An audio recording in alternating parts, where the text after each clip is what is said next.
दोस्तों, आप सबका एक बार फिर से स्वागत है भक्ति इकोस की एक और नई वीडियो में।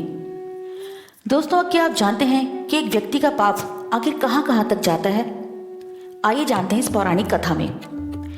इसी संदर्भ में एक बार एक ऋषि ने सोचा कि पाप धोने के लिए सभी लोग गंगा जाते हैं, ऐसे में सारे पाप गंगा में ही समा जाते हैं। उस ऋषि ने यह जानने के लिए कि आखिर पाप जाता कहाँ है, उन्होंने तपस्या की।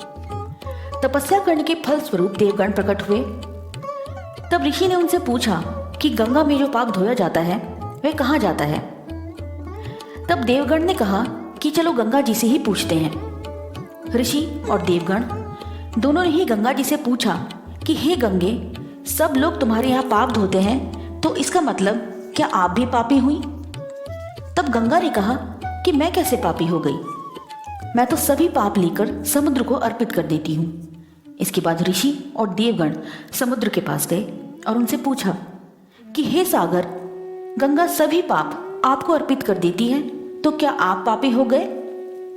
तब समुद्र ने कहा कि वो कैसे पापी हुआ, वो सभी पाप को भाप बनाकर बादल बना देता है।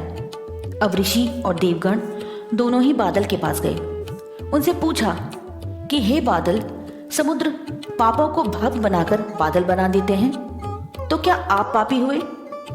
बादलों ने कहा, मैं कैसे पापी हुआ, मैं तो सभी पाप को वापस पानी बना देता हूं और धरती पर गिरा देता हूं। इससे ही अन्न उपजता है, इसे ही मानव खाता है। उस अन्न में जो अन्न जिस मानसिक स्थिति से उगाया जाता है और जिस वृत्ति से प्राप्त किया जाता है और जिस मानसिक अवस्था में खाया जाता है, उसी के आधार पर मानव की मानसिकता बनती है। यही कारण है कि कहा जाता है, जैसा खाए अन्न वैसा बनता मन। जिस वृत्ति से अन्न प्राप्त किया जाता है और जिस मानसिक अवस्था में खाया जाता है, वैसा ही विचार मानव का बन जाता है। ऐसे में हमेशा भोजन शांत रहकर ही ग्रहण करना चाहिए। अन्न जिस धन से खरीदा जाए वह धन भी श्रम का होना चाहिए।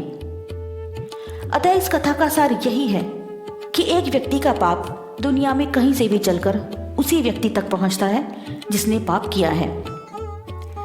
ऐसे और भी अपडेट्स के लिए देखते रहिए भक्ति इकोस और चैनल को प्लीज़ लाइक शेयर सब्सक्राइब कीजिए। Thank you so much.